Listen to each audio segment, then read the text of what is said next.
50வது படம். ஒரு 5 மகாராணிகளாவது மகாராஜாக்கு இருக்கணும்ல. எனக்கு அது கொஞ்சம் வருத்தமாக இருந்தது. மகாராஜானா மகாராணியோட தான் இருக்கும்னு நினைச்சேன். அப்போ நாட்டை யார் தான் ஆள்றது? அந்த பொறுமை கதின்னு ஆகிடாதா? மகாராஜாக்கள் அப்படி தானே இருந்தாங்க.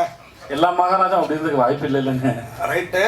இப்போ 50வது படத்துலேயே அந்த காலத்து மகாராஜா, 75வது 100வது படத்தில் முதல்வர், பிரதமர், கவர்னர், ஜனாதிபதி.